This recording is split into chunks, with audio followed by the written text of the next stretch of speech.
अस्सलाम वालेकुम नाज़रीन, प्रोग्राम द रिपोर्टर्स में मैं हूं समी इब्राहिम। मेरे साथ आज इस्लामाबाद स्टूडियो में तशरीफ़ रखते हैं आरिफ हमीद भट्टी और उनके साथ ही तशरीफ़ रखते हैं जनाब साबिर शाकिर।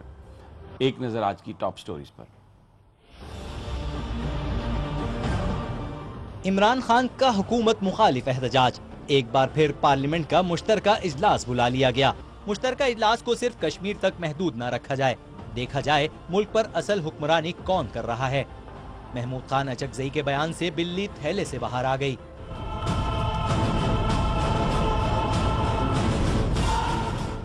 किसानों के एहतजाजी धरने को नाकाम करने के लिए पंजाब पुलिस एक्शन में, किसानों की पकड़ धकड़ शुरू, सैकड़ों गिरफ्तार।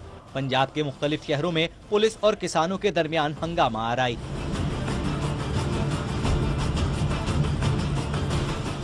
कानून अमीर के लिए और है गरीब के लिए और। खुशाब में दिन दिहाड़े नौजवान कत्ल, पुलिस ने वाक़ये को खुदकुशी करार दे दिया।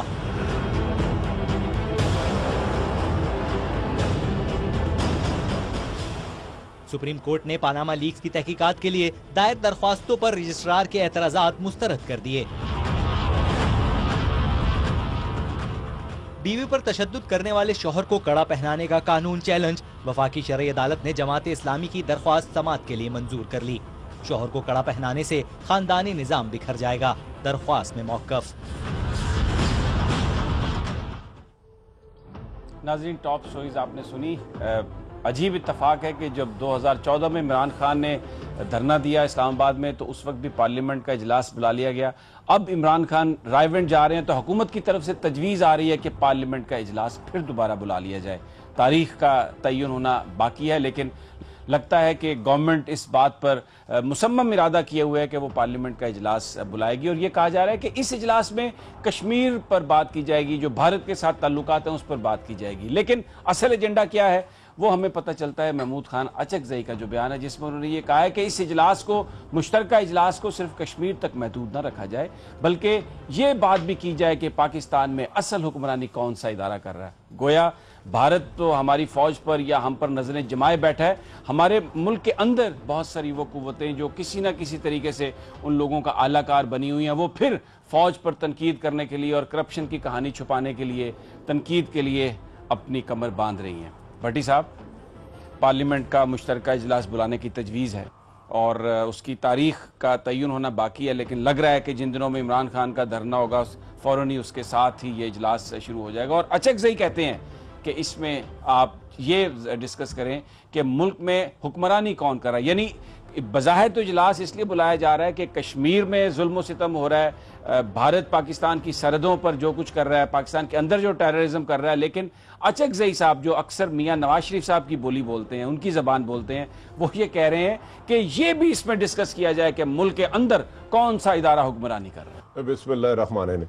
सभी सब, जिस मुल्कों में जहाँ जमहूरियत होती है वहाँ अमूमन जो असम्बलियाँ होती हैं वहाँ कानून साजी होती है और अवाम की फलाह बहबूद के लिए कानून साजी की जाती है और नाइंसाफियों को रोकने के लिए कानून बनाया जाता है।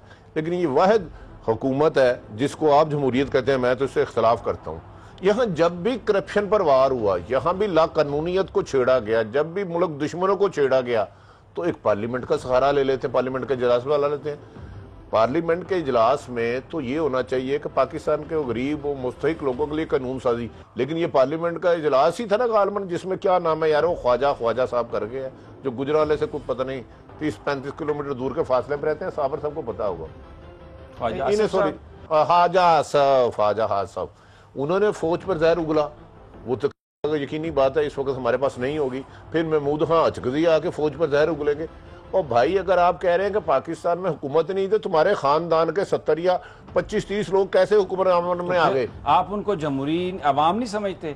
आप कह रहे हैं कि अवाम की फलाह बहबूद की बात होती है, तो ये जो अचकजई है, नवाज शरीफ साहब, अगर वो ये पाकिस्तान के अवाम नहीं है, इनकी फलाह बहबूद की तो बात होती है वहाँ पे। अचकजई साहब नाम के जो कायद हैं, लीडर हैं, मियाँ नवाज शरीफ साहब के फेवरेट है, वो कह रहे हैं उन्हें पाकिस्तान में इक़्तिदार किसके पास है? भाई, तुम्हारी फैमिली के दर्जनों लोग इक़्तिदार में है। इक़्तिदार होता क्या, और इक़्तिदार कैसा चाहते हो कि मोदी का जाके इधर इंडिया लगा दें? इक़्तिदार ये चाहते हो गुलभूषण के नाम के आदमी हर शहर में ले आए? इक़्तिदार ये चाहते हो कि खैबर पख्तूनख्वा को अफगानिस्तान का हिस्सा डिक्लेयर कर दें?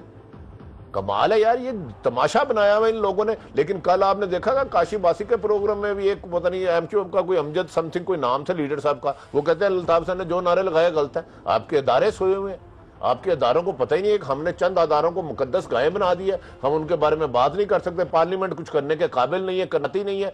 इधर मकबूजा कश्मीर में खून की खेली हो रही है, उधर आपके प्राइम मिनिस्टर हार्वर्ड में शॉपिंग कर रहे हैं, हैरड्स में शॉपिंग कर रहे हैं। बिल्कुल ठीक है। साबिर, आप पाकिस्तान के अंदर की जो सूरत हाल है, सरहदों पर सूरत हाल है, और अचकज़ई साहब कह रहे हैं कि ये बात करें, यानी वज़ीर आज़म साहब एक्चुअली कह रहे हैं इनडायरेक्टली कि कौन सा इदारा हुक्मरानी कर रहा है उस पर हम बात करें।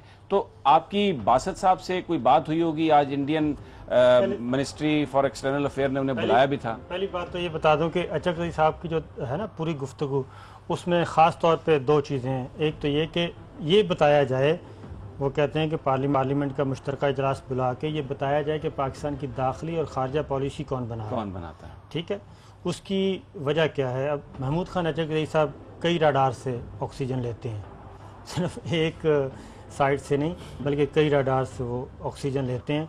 असल इशू ये है कि मुस्लिम लीग नवाज़ की यहाँ पे जो हुकूमत लाई गई थी और उसमें कुछ हमारे दाखिली किरदार भी शामिल थे, उसका एक एजेंडा था, वो ये था कि भारत से दोस्ती की जाएगी, भारत की सुप्रीमेसी मानी जाएगी, भारत की हेजमनी मानी जाएगी, पाकिस्तान भारत का एक गुलाम के तौर पर एक्ट करेगा, भारत की सुप्रीमेसी मानी जाएगी और भारत के मफादात का ख्याल रखा जाएगा, अफ़गानिस्तान में भारत के किरदार को तस्लीम किया जाएगा और अमेरिका नवाज़ हुकूमत को सपोर्ट किया जाएगा, और पाकिस्तान में और अफ़गानिस्तान में जितने भी पाकिस्तान के नाम लेवा और अमेरिका के जो मुखालिफिन हैं या अफ़गानिस्तान के मुखालिफिन हैं उनको चुन चुन के मारा जाएगा।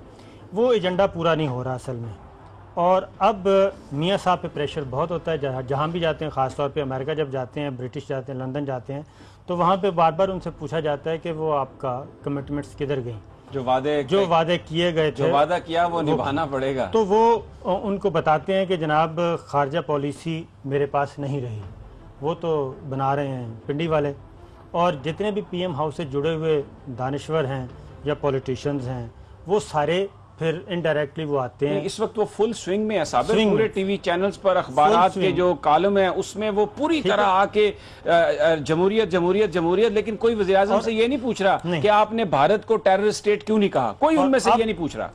और दूसरा ये था कि सीपेक से दूरी, और दूसरा एक और था कि रशिया से भी आप इतने ज़्यादा कुर्बतें ना बढ़ाएं। तो ये अहदाफ हासिल नहीं हो रहे, इसलिए अब फ़ौज को एक तो इंडिया की तरफ से जो कुछ हो रहा है वो, और दूसरा इंटरनली ये जॉइंट सेशन बुलाया जाएगा। जॉइंट सेशन के मल्टीपल से फ़ायदे हैं, एक तो अफवाज पाकिस्तान को और इनके झैली इदारों को ज़रा थोड़ा सा रगड़ा लगाने का इरादा है।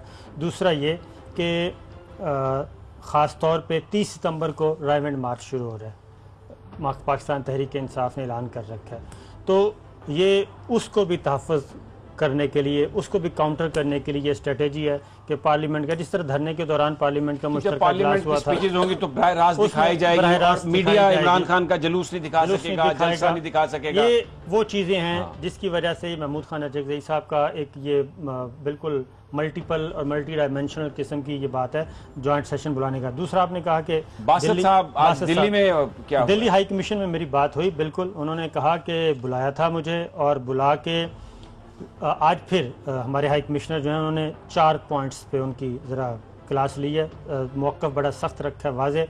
एक तो ये कि उन्होंने कहा कि ये आप ड्रामेबाजी बंद करें कि आप बुला लेते हैं और कभी कोई इल्ज़ाम कभी कोई इल्ज़ाम। उन्होंने नंबर 1 ये कहा कि कोई किसी किस्म की आपके पास सबूत ही नहीं है, ना पाकिस्तान का लेना देना है उड़ी के धमाके से, जो कुछ हुआ ये आपका दाखिली इंतशार है, इसलिए ये मुस्तरद कर किया। दूसरा उन्होंने कहा कि ये ब्लेम गेम से निकलें अगर आप वाकई कुछ पॉजिटिव काम करना चाहते हैं। तीसरा उन्होंने ये कहा कि कश्मीर की जो तहरीक है वो मुकम्मल तौर पे नाकाम हो चुकी है, नाकाम हो चुकी है गवर्नमेंट ऑफ इंडिया कश्मीर की तहरीक को दबाने के लिए। तो ये ड्रामा आज पहली दफ़ा हाई कमिश्नर ने ये कहा है कि ये ड्रामा इंडिया और इंडियन इदारों ने खुद किया है, उड़ी सेक्टर तवज्जो हटाने के लिए और आलमी तवज्जो हासिल करने के लिए और पाकिस्तान को मेलाइन करने के लिए। तीसरा उन्होंने कहा कि अगर आप वाकई इतना सच्चे हैं तो फिर बैनुल अक़वामी इन्वेस्टिगेशन का हम बात कर रहे हैं कि आने दें और तहकीकात करवाएं, और उसको फ़ौरन ही उन्होंने मुस्तरद कर दिया। एक और बात मुझे पता चली दिल्ली से, वो ये कि 3-4 बातें और सोची जा रही हैं। एक तो परसों दिल्ली में MFN को, पाकिस्तान का जो MFN का स्टेटस है उसको रिव्यू करने के लिए परसों मोदी जी ने इजलास बुलाया और उसमें कुछ ना कुछ एडवर्स गेयर लगाएंगे ख़ास तौर पे। एक और सोचा जा रहा है, दिल्ली वाले ये सोच रहे हैं कि डिप्लोमेटिक स्ट्रेंथ जो है पाकिस्तान की वो कम कर दी जाए, वो अपना स्टाफ बुला लेंगे। तो और जब बुला भी लें तो इतने ज्यादा उनके साथी यहाँ पर मुख्तलिफ हमारे मीडिया हाउसेस में बैठे हैं, सरकार में बैठे हैं, सियासतदान है, वो इतने ज्यादा वो तो हैं, वो अगर बुला भी लेंगे अपनी एम्बेसी के लोग कम तो यहाँ उनकी अगले एजेंट्स में कोई कमी नहीं होगी। और फिर अगली स्टेज पे ये ट्रांसपोर्ट, ट्रेन और बस सर्विस और इस पे कट लगाया जाएगा, वो ये सोच रहे हैं। लेकिन एक और ख़बर दे दूँ मैं आपको दिल्ली से, वो ये कि अजीत डेवल, मैं तो वैसे डेवल कहता हूँ, उनका नाम तो डोवल है, काम तो डेवल वाले करते हैं। वो डोवल साहब का जो डॉक्ट्राइन था वो बुरी तरह पिट रहा है और इंटरनली इंडियन एस्टेब्लिशमेंट में ये चीज़ उठ रही है कि ये नाकाम हो चुके हैं बतौर नेशनल सिक्योरिटी एडवाइज़र के। ये इनकी जितना भी सारा डॉक्ट्राइन इन्होंने बनाया था, इंडिया को पे दर पे इंटरनली धमाके भी हो रहे हैं, कार्रवाइयाँ भी हो रही हैं, हटा दिया जाए, उनको प्रेशर बढ़ रहा है। लेकिन वो दूसरी राय ये है कि अगर इनको फौरी तौर पे हटाया गया तो फिर ये समझा जाएगा कि शायद दिल्ली सरकार जो है अपनी पॉलिसी चेंज करना चाह रहे हैं, उन पे प्रेशर है। भट्टी साहब, मैं ना ही समझा। नहीं, आप ना समझें, आप हाँ समझें। साबर साहब ने इतनी डिटेल बताई, मुझे अपना बचपन याद आ गया। बचपन में ना पाकिस्तान में मोबाइल नहीं होते थे और PTCL भी ना किसी किसी के घर में होता था।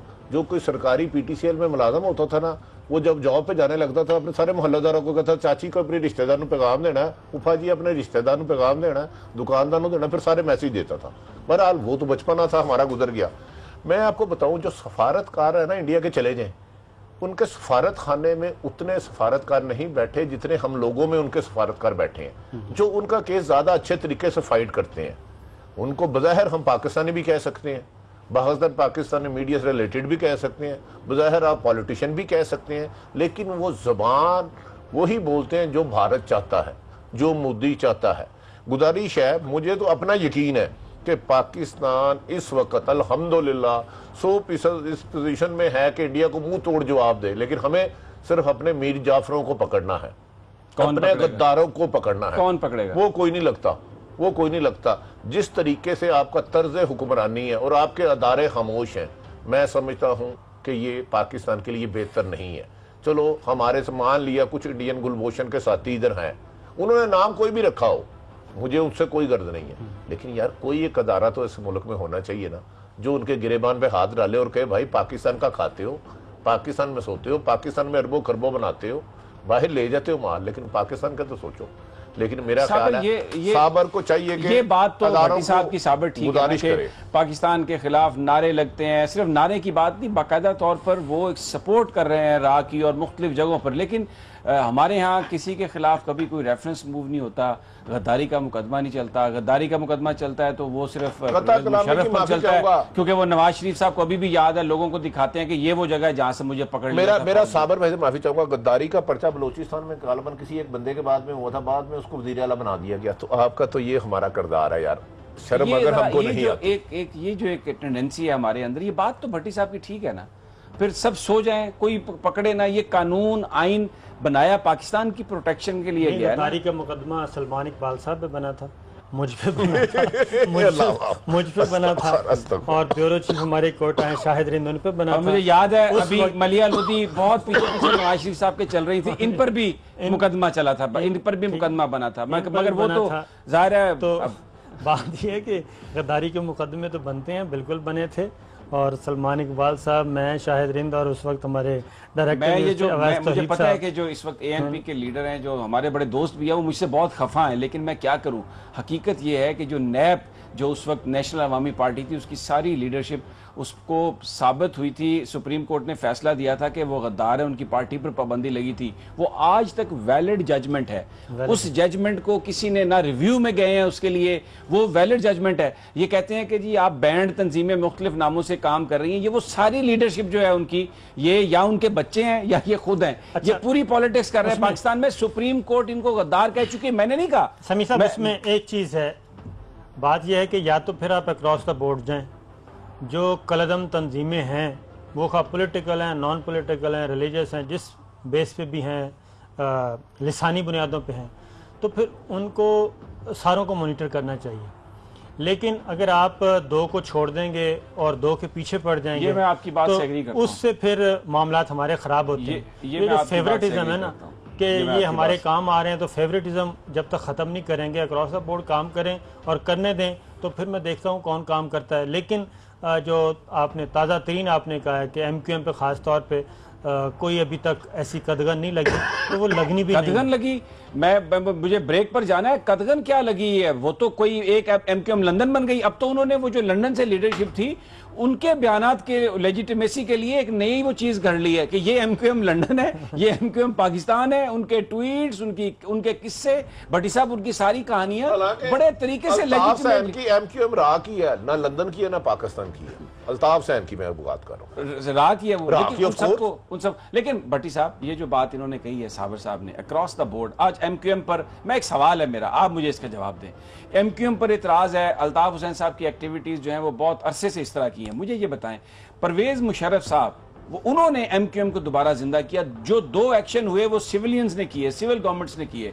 यहाँ पर आप गवर्नमेंट्स तोड़ते रहे ये कह के कि जनाब आपने अल्ताफ हुसैन के खिलाफ वहां पर कार्रवाई की, एक्स्ट्रा जुडिशियल किलिंग की, और खुद परवेज मुशर्रफ साहब ने सीने से लगाया MQM को। बल्कि जो 12 मई की किलिंग थी वो सारी की सारी MQM की जरिए कराई। तो अक्रॉस द बोर्ड तो फिर कौन से पाकिस्तान को तबाही सिलेक्टेड इंसाफ ने बल्कि इंतकाम ने किया। उसमें उस वक्त होते थे DGMI नदीम एजाज।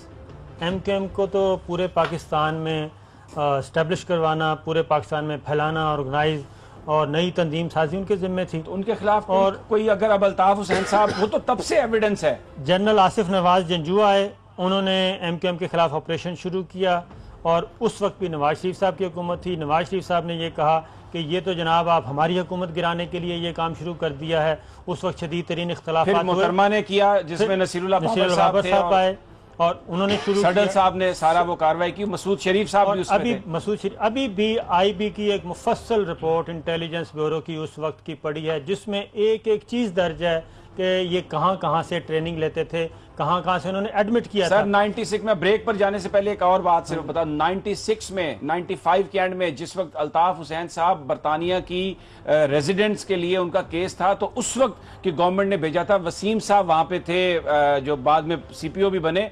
बाकायदा एक प्रेजेंटेशन दी थी उन्होंने, जो आज भी वजारत दाखिला के पास या IB के पास पड़ी होगी, जिसमें पूरा एविडेंस दिया था। लेकिन बरतानिया ने उनको शहरियत और उनको रेजिडेंस स्टेटस दिया अल्ताफ हुसैन साहब को। ये 95-96 की बात पहले अमेरिका गए थे। लेकिन इनको जो इनकी जो बरतानिया में लेकिन मुझे नाज़रीन ब्रेक लेते हैं। इन बात पर हम गुफ्तगू जारी रखेंगे, हमारे साथ ही रहिए।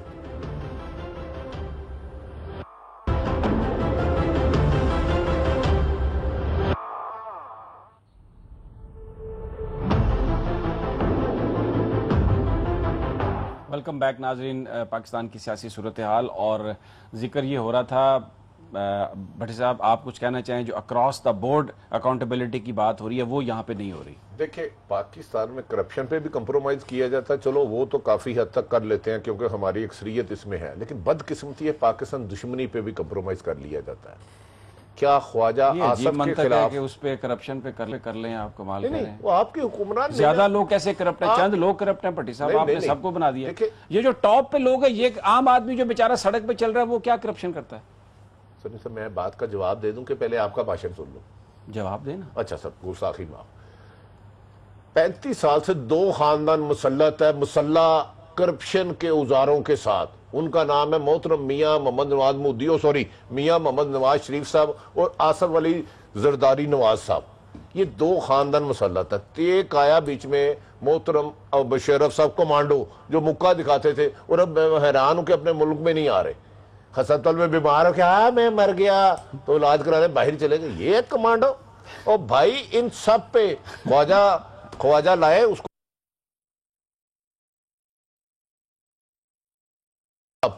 और लाए महमूद अचकज़ई, लाए अल्ताफ सैन, तीनों पे करें गद्दारी का पर्चा। और जो रोजाना टीवी पर पाकिस्तान को गालियां देते हैं वो जो कि कहते पाकिस्तान के जहाज आए अच्छा, तो हम डर गए, इनको मारे लितर फड़ के। और वो जिन्होंने कहा कि जी जो फाटा में फौजी हमारे हैं, अगर वो उनको शहीद नहीं कहना, या जिन्होंने कहा कि इनकी नमाज जनाजा नहीं पढ़ना, फतवे दिए, वो उनको छोड़ दें? नहीं समी साहब, कौओं के कां करने से ना उकाब नहीं बन जाते, वो कवे ही रहते हैं। ये इस मुल्क में चंद कवे हैं, नसूर है पाकिस्तान के लिए। मैं गुजारिश तो कर दूं, मुझे इस हुकूमत पर बहुत ज्यादा एतराज आता है, लेकिन जब पाकिस्तान की सलामती का मसला आएगा, हम प्राइम मिनिस्टर के साथ है, अपनी हुकूमत के साथ है, लेकिन वो उस प्राइम मिनिस्टर के साथ है जो पाकिस्तान की सलामती के लिए लड़े, जो पाकिस्तान के लिए जिए, पाकिस्तान के लिए मरे। ने तो वाजपेयी को खत लिखा था कि मेरे वाले साहब को बचाएं, इंडिया से मदद मांगी थी। देखिए वो उनकी मोहब्बत है, और मोहब्बत पाक होती है। मोहब्बत में सब कुछ जायज है, मोहब्बत और जंग में। ये कैसी मोहब्बत? जंग हमारी फौज लड़ रही है, मोहब्बत वो कर रहे हैं। ये कैसी मोहब्बत है? देखें मियां साहब से जो मोहब्बत है, देखें आपका मुल्क हालत जंग में है। वो कल वो जो इंडियन मिनिस्टर साहब हैं, उन्होंने क्या क्या जहन नहीं उगला। काश आपके प्राइम मिनिस्टर अपनी तकरीर में कह देते कि गुलभूषण हमसे पकड़ा गया था। अब बलोचिस्तान में तमाम दहशतगर्दगी की लिंक्स इंडिया से मिलती हैं। काश वो ये कह देते कश्मीर में खून हुनरेदी पाकिस्तान की वो शहर पागल है कहते थे, वो अपना मफाद देखेंगे, आपकी बात अगर वो पागल नहीं है, अगर पाकिस्तान की मोहब्बत में पागल नहीं है, तो पाकिस्तान के प्राइम मिनिस्टर क्यों है? मैं इस मुल्क के मुकद्दस अदारों से गुजारिश करता हूं, जिसको पाकिस्तान से मोहब्बत नहीं है, जो पाकिस्तान के लिए लड़ना बना, और शीशा क्या टूट जाए, तुम मुल्क तोड़ने तुले हुए हो। आपके चंद ये हुक्मरान गुलामाना ज़हन के मालिक अपने बिजनेस के लिए मुल्क तोड़ने पे ही तुले हुए हो। मुझे कह रहे हो शीशा टूट जाएगा, शीशा टूट जाएगा, तुम मुल्क तोड़ दो। तुम जो हमारे 75,000 लोग शहीद हो चुके हैं इन दहशतगर्दों के हाथों, तुम उनको सपोर्ट करते जा रहे हो। फिर पार्लियामेंट का जॉइंट बनाना, जॉइंट सेशन बनाना है, और तुमने भाई महमूद अचकज़ई को जो देना लेना है बाहर में ले दो, जो तुम्हारे पे रोल पे उनको दे दो। पाकिस्तान की जात के साथ तो ना खेलो, इसकी सलामती पे तो कंप्रोमाइज ना करो, इसकी खुशहाली को तो इंडिया की दहशतगर्दी की भेंट पे ना चढ़ाओ। फिर आप हम जैसे लोगों को कहते हैं जज्बाती है, बेवकूफ है, इसे हालात के मुताबिक चलना नहीं आता। मैं हाँ पाकिस्तान के लिए जज्बाती था, हूँ और रहूंगा। ठीक है। अच्छा, एक साबर किसान इत्तेहाद, पाकिस्तान के मजदूर, पाकिस्तान की जो हमारी जो इकोनॉमी है वो बहुत बड़ा हिस्सा एग्रो बेस्ड है, वो किसान भी बेचारे सड़कों पे निकले हुए हैं। और आज पकड़ा, क्रैकडाउन भी किया है। कल वो रैली की बात कर रहे थे, अभी इमरान खान साहब भी कह रहे थे हम किसानों के साथ हैं, पीपल्स पार्टी वाले भी कह रहे हैं हम किसानों के साथ हैं। ये जो पाकिस्तान की ज़राअत है बहुत बड़ा शोबा है, उसके साथ मुंसलिक है, लेकिन जिस अंदाज में भारत से आने वाली जो ज़राई अजनास हैं उनको प्रमोट करने के लिए जिस तरीके से यहाँ पे खादें महंगी कर दी गई हैं, बिजली इतनी महंगी है, जो काश्तकार है वो पानी नहीं दे सकता अपनी फसल को। ये जो मामला है, ये हुकूमत कहती है हम पाकिस्तान के दोस्त हैं बड़े, इन्होंने किसान पैकेज भी अनाउंस किए, सब कुछ किया। हालत ये है कि इनके दौर में किसान की ज़िंदगी जिस तरह नीचे हुई है वो किसी दौर में नहीं हुई। देखिए, यहाँ के किसानों को आप फ़ायदा देंगे, सब्सिडी देंगे, उनको सहूलतें देंगे, उनको पानी की फरहमी देंगे, बीज सस्ता देंगे, खाद पे सब्सिडी देंगे, तो यहाँ की फसल ज़्यादा होगी। मुनासिब कीमत देंगे तो वो मार्केट में आएगी। लेकिन वो इंडिया वालों की तिजारत खत्म हो गई, इंडिया की तिजारत रुक अगर अंडे जो है शहबाज साहब ने कितने शर्म की अंडे और मुर्गी अगर इंडिया भेजनी है तो फिर वो तो प्रॉब्लम आ जाएगी ना। वो तो नहीं, शर्म की बात, कुकड़ी और अंडे। अरशद शरीफ से लो ना, वो संडे हो मंडे खाओ हर रोज अंडे, पावे हो गंदे अंडे, लेकिन खिला दो इस कौम को। कितने शर्म की बात है कि पाकिस्तान का जो 70% है पॉपुलेशन, वो उसका इन्हिसार है ज़राअत पे। और हमारी जो ज़राअत, हमारे पास तमाम फसलें, तमाम सब्जियां, तमाम फ्रूट होते हैं, लेकिन अफसोसनाक और शर्म की बात है कि इस्लामाबाद जैसे शहर में भी, पिंडी में भी इस वक्त केला इंडिया से आ रहा है, टमाटर इंडिया से आ रहा है, आलू आ रहा है इंडिया से आ रहा है, मुख्तलिफ़ फ्रूट्स जो हैं वो इंडिया से आ रहे हैं, फल मुख्तलिफ़, और सब्ज़ियाँ भी। और इसी तरीके से बाकी हिस्सों में भी यही हाल है, जबकि यहाँ पे हम अपने काश्तकार को फ़ायदा नहीं दे रहे। ये अभी एक मैसेज आया खुशाब से, वो कहते हैं कि नहर है दुल्ला ब्रांच, ठीक है, और वहाँ पे तकरीबन पिछले 3-4 महीने से वो पूरे का पूरा मैनर, जो छोटी नहर होती है, वो बंद की हुई है। और उससे कई जो चकूक हैं, चक देहात, और कई 100 एकड़ राजी, हज़ारों एकड़ होगी, वो सारे का सारा मुतासर हुआ है और कोई पुरसाने हाल नहीं है। और दूसरी जानिब आप देखते हैं, ये तो अभी तक ना पीपल्स पार्टी की भी नाकामी है, और पीटीआई की इंसाफ को भी चाहिए, पाकिस्तान तहरीक इंसाफ की भी, किसानों का समी साहब कोई पुरसाने हाल नहीं है। पहले बाकायदा पॉलिटिकल पार्टीज़ के विंग होते थे और उसके बाद किसानों के भी मुतालबात, किसानों के मसाइल। जब से ये मौजूदा गवर्नमेंट आई है, इन्होंने एक रत्ती भर किसानों को फायदा नहीं ना दिया। किसानों को फायदा दिया, ना किसी मजदूर को फायदा दिया, ना डॉक्टर्स को फायदा दिया, ना प्रोफेशनल्स को फायदा दिया, किसी को फायदा नहीं दिया सिवाय अपने खानदान को फायदा दिया। ट्रेन बना दी, मेट्रो बस बना दी। ज्यादती कई दफा क्रॉस दी बोर्ड कर जाते हैं। देखें, आप 20 करोड़ आवाम को उन्होंने फायदा नहीं दिया, 1.5 अरब इंडिया को तो दे रहे हैं ना फायदा। इस तरह ना करें। देखें, उनकी लॉयल्टी पे शक ना करें। जिन्होंने उन्हें हुकूमत दिलाई, जिन्होंने उन पे इन्वेस्टमेंट की, क्या उन्होंने उनको तो मायूस नहीं ना किया? अगर 20 करोड़ एक तरफ हो, 1.5 अरब एक तरफ हो, तो मैं भी शायद 1.5 अरब तरफ जाऊं। अल्लाह माफ ना करेगा अगर मैं गद्दार हूं। सर, आप भी करोड़ों को छोड़ के अरबों की तरफ जाएंगे। मैं समझ रहा हूं आपका मसला, समझ रहा हूं। आप भी अपनी जो है ना जेब उसको बड़ा करने के चक्रों में है। ठीक है। अच्छा, खुशाब का आपने जिक्र किया, लेकिन मैं आपको बड़ी अलमनाक कहानी वो उसका जिक्र करना चाहता हूं। और ये थोड़ा सा जो पंजाब की गवर्नमेंट क्रेडिट लेती है शहबाज शरीफ साहब के गुड गवर्नेंस है, और यहाँ पे हम सस्ता इंसाफ देते हैं। वहां पर उस पे जाने से पहले आपने खुद का जिक्र किया, हमने वहां पे पानी दस्तयाब नहीं है। इसी तरीके से पिछले दिनों खानपुर चोलिस्तान में, बहावलपुर के इलाके में, वहाँ पे देहातियों ने, और उन्होंने पता बड़े ही पुरअमन तरीके से बेचारों ने एहतजाज किया, और वो था म्यूज़िक के ज़रिए, और पूरा लॉन्ग मार्च किया। बहुत मुख्तसर से लोग थे, लेकिन वहाँ पे क्या हो रहा है, वहाँ पे भी पानी चोरी करके जो बाअसर लोग हैं वो इस्तेमाल कर रहे हैं, किसानों को पानी। ये मैं आपको जो स्टोरी भट्टी साहब जो मैं शेयर करने लगा हूँ ना आपसे, ये इतना दिल दुखाने वाली बात है कि ये पंजाब के अंदर गरीब के लिए तो सिर्फ मौत है। कानून बना है उसको अमीर आदमी को बचाने के लिए। बच्चा था 17 साल का, 17.5 साल का, और ये वाकया हुआ थाना नूरपुर जिला खुशाब में 6 जून को। उसको एक नौजवान ने गोली मार दी वहां पर, और दिन दिहाड़े मारी वहां पर बाजार में, स्कूल के सामने। उसके बाद क्या हुआ, उसको 2 गोलियां लगी हैं जो पोस्टमार्टम रिपोर्ट आई है। एक गोली उसके दिल में लगी है लड़के के, एक गोली यहां पे गर्दन में लगी है। लेकिन आप पंजाब पुलिस का कारनामा देखें, उसको खुदकुशी का केस बना दिया है। ये पहला दुनिया की तारीख में ऐसा केस है कि जो मरने वाला है उसने अपने आप को 2 फायर करके गोली मारी है। सिर्फ वो गरीब था। और मैं आपको ना आपका कमेंट लेता हूं, लेकिन उसके यतीम के जो बच्चा था वो भी यतीम था, लेकिन उसके चचा वो पहुंचे ARY में, और उन्होंने हमें अपनी जो कहानी सुनाई। मैं नाज़रीन से चाहता हूं कि आप भी सुने, और शहबाज शरीफ साहब, खुदा के लिए कभी कभी सुन के आप अच्छा काम कर लेते हैं, हम आपको उसका क्रेडिट भी देते हैं, आपको सैल्यूट भी करते हैं। इस गरीब की फरियाद आप सुन लें जरा, पंजाब में, इस सूबे में हो क्या रहा है। आलम खान, रंगपुर बगौर, तहसील नूरपुर थार, जिला खुशाब सराया। साडा बच्चा 6 जून को कत्ल होया दिन दिहाड़े, कबल माह रमज़ान शरीफ तो एक दिन पहले। उत्थे CCTV कैमरे मौके ते हैं जेड़ा को उसदे विच मिसाले सारियां चीज़ां मौजूद हैं। वो पुलिस वालियां ने जी मिसाले ज़ाया कर दित्तियां, और जेड़े सारे कातिल हैं उन्होंने 3 महीने VIP प्रोटोकॉल दे विच बैठा के सारे बच्चे दा कत्ल उन्हां खुदकशी दे विच शामिल कर दिता। हालांकि 2 फैर सर लगे हुए सारे बच्चे ने, पहला फैर दिल च लगा है, दूजा फैर गर्दन च लगा। लिहाजा असां टुरे वधिया में अल्लाह ताला दी इस धरती ते कोई नेक इंसान सन मिले कि एक यतीम बच्चा ही उसका कत्ल मिसाले सारा जड़ा ना जी पुलिस ने ज़ाया कर दिता, सन इंसाफ मिले। सारी ये गुजारिश है सार गरीबां दी। उन उसकी वालदा यानी गुरबत की लकीर के तले बेनज़ीर इनकम सपोर्ट का कार्ड मिसाल वो 2500 रुपया मंथ गिनती पे गुरबत। सारा बच्चा मजदूरी करता है, लकड़ियां की कटाई मजदूरी ते करता है जी, ते सारे बच्चे जालमा बेदर्दी नाल कत्ल कर दिता है जी। सियासी शख्सियत, मुआशी ताकत उन्होंने ज़्यादा है, सियासी शख्सियत उन्होंने नाल जी। असा गरीब हाँ, सारे नाल खुदा है या तुसा लोग है, तुसा ते असा पहुँच सकते हैं। सर थोड़ी इमदाद की ज़रूरत है, अल्लाह ताला की ज़रूरत है, तो तुसा लोगों की ज़रूरत है। सन इंसाफ दिवाओ सारी।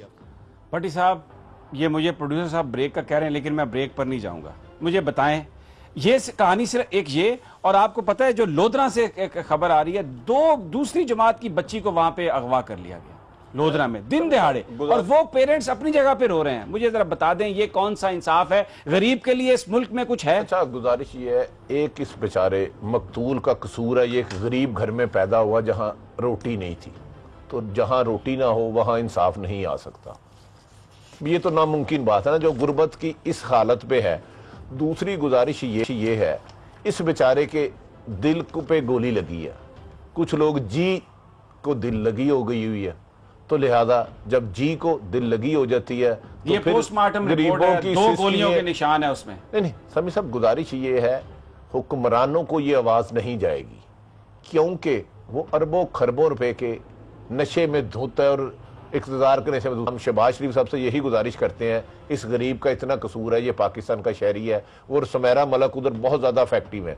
हो सकता है कि सुमेरा मलक दूसरी पार्टी को सपोर्ट करती हो, लेकिन मियाँ शहबाज शरीफ साहब इंसान तो अशरफुल मखलूक है। वो चाहे गरीब के घर हो, उसके पास बेनज़ीर का कार्ड हो, या किसी मियाँ के घर में पैदा हो, या किसी जरदारी में, इंसान इन सब ने मरना है और आपने भी मरना है। हमें तवक्को करते हैं कि आप गरीब के साथ इंसाफ करेंगे, ये ना हो कि इंसाफ आपके खिलाफ ही हो जाए। फिर यहाँ पर नाजरीन हम ब्रेक लेते हैं, इस उम्मीद के इससे पहले भी शहबाज शरीफ साहब ने इस प्रोग्राम में कुछ मजलूमों का जिक्र किया गया, उनकी दाद रसी की, तो ये जो एक मासूम गरीब जो कत्ल हुआ है इसकी भी खानदान की दाद रसी कर दें। नाजरीन एक वक्फा और उसके बाद प्रोग्राम जारी।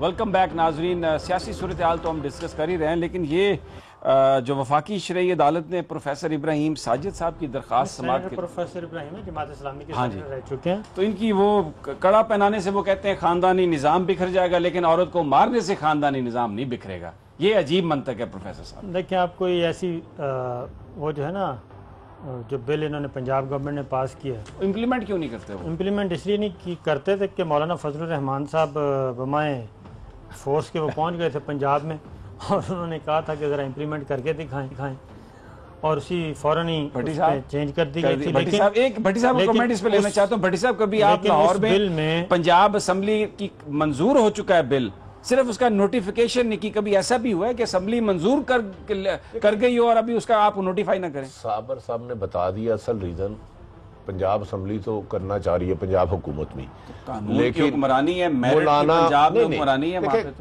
पे तो असेंबली पार्लियामेंट सुप्रीम है, असेंबलियां हम सियासी जो वो लीड रोल है उनका, और असेंबली का आपकी प्रॉब्लम यही है कि आप कानून की हुक्मरानी के लिए लड़ते हैं, मियाँ सब हुकूमत करने के लिए लड़ते हैं। देखे ना, अगर मौलाना फजलुर रहमान साहब नाराज हो जाते हैं तो हुकूमत को थोड़ा सा ऐसे उनके खिलाफ एक दो आवाज उठेगी, वो आवाज उठेगी तो एक आधा और महमूद अशरफी आवाज उठाएगा। सारा उन्हें इतने माल खिलाया, वो वहां पर जाके पैकेज दे के हो जाएगा। मौलाना फजलुर रहमान साहब माशाल्लाह खुश खुराक है, वो जाते हैं कई सफर पे तो अच्छे खासे बैग हैवी उनके पास होते हैं, तो मेरा ख्याल है ठीक किया है। इस कौम को गुलामी के कड़े में आपने डाला हुआ है, इस कौम को गद्दारी के कड़े में डाला हुआ है, लेकिन औरत पे छितर मारने वालों को कड़ा ना डालो, औरत को मारो, माँ बहन को। मेरी तो समझ में नहीं आता, इनके घर में शायद औरतें नहीं है, औरत का एहतराम तो इस्लाम से ज्यादा तो कोई नहीं देता।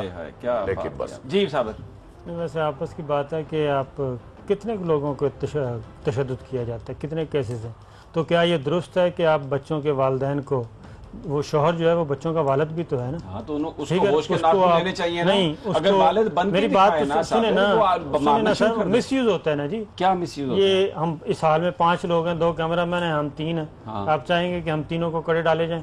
अगर हम वो काम करते हैं तो जरूर डालें। मारोगे तो हम अगर खुदा ना खास्ता अल्लाह ना करे मेरा हाथ अपनी बहन पे, बीवी पे उठे तो मुझे बिल्कुल कड़ा नहीं, मुझे इससे भी सख्त सजा। नहीं, ये हुकूमत तो आपको कड़े डाल देगी, कड़ा नहीं, उन्हें मौका तो दे आप। ये बात दुरुस्त नहीं है। नहीं, ये कानून आपने कहाँ से खुला छोड़ दें? आप जो अपनी औरत को मारता है उसको खुला छोड़ दें। नहीं, ये किसके कहने पे बनाया गया था कानून, ये बता दें। औरत पे हाथ उठाना किस कानून पे बनाया गया था? एनजीओ के कहने पे बनाया गया था ये कानून। यार आप किसके कहने पे भी बनाया गया, आप मुझे ये बताएं उसका मोटिव क्या था? औरत को मारना, कितनी खवातीन को तशद्दुद का निशाना बनाया जाता है? खवातीन को बेचारी रिपोर्ट नहीं करती यार, इतना। मेरी बात सुने, घर में हमारी जो खवातीन है ना, उनको मर्जी के सब्जेक्ट पढ़ने की इजाजत नहीं, थोड़ा सा इंतजार कर लें, नहीं जा सकती। स्कूल से 15 मिनट लेट हो जाए ना किसी बस की वजह से, रक्षे की वजह से, तो उनके साथ जो घर वाले करते हैं ना हाल, अल्लाह माफ करे। वैसे ये कहीं होता होगा, उन्हें करो यार, एक बात बताएं ना करो, तुसी अमेरिका ही बना लिया जे पाकिस्तान ही नहीं, आप गैरत के नाम पर जो कत्ल है ना, वो पाकिस्तान की हमारी जो सोसाइटी है उसको अडोर करती है। मुझे बताइए, बात आप किसी और तरफ लेके जा रहे हैं, वापस आते हैं। आ गया वापस। वफाकी शरई अदालत में आज बहस हुई है ना, मुअज़्ज़िज़ जज साहिबान उधर मौजूद थे, वो सारी सुने वहाँ पे मौजूद थे, उसमें आ जाऊंगा मैं, बताएं फिर नोटिस आ जाएगा। वहाँ पे बहस हुई, हमारी अपनी ऑडियो हमारे उंगली रख लेता हूं, ऑडियो बंद ना करनी पड़े। वहाँ पे बहस हुई है, बहस होने के बाद मुअज़्ज़िज़ अदालत ने ये दरखास्तें जो हैं समाअत के लिए मंजूर की हैं, नोटिस इशू कर दिया पंजाब गवर्नमेंट को जिन्होंने ये बिल पास किया है, वो आके उसका दिफा करें। अगर वाक़तन इसकी ज़रूरत थी और वाक़तन ये कानून इस्लामी कवानीन से मुतसादम नहीं है तो वफाकी शरई अदालत फ़ैसला कर देगी, बजाय इसके कि हम यहाँ बैठ के या उलमा कराम या फिर NGOs के लोग, NGOs माफिया ये सड़कों पे निकलें और एक तरफ आज़ाद और NGO माफिया तो आपके मुल्क की जेब में, NGO माफिया तो आपका पैमरा चला रहा है। नहीं ठहर जाए जी, अब 2 मिनट ठहर जाए। NGO माफिया कौन है? आसमा जंगीर कौन है? उसका क्या स्टेटस है इस मुल्क में? पैमरा का चेयरमैन कौन है? NGO पकड़ो उनको फिर। और भाई मुझे तो बात करने में मेरी आवाज म्यूट कर देते हो, उधर तो आप कुछ नहीं बोलते। भट्टी साहब आपका भी बहुत शुक्रिया और साबिर आपका भी बहुत शुक्रिया। बड़ी ये इंपॉर्टेंट बात है, डिस्कशन है, कल भी करेंगे, लेकिन आज का रिपोर्टर यहीं पे खत्म होता है। कल मुलाकात होगी, इजाजत दीजिए, अल्लाह निगहबान।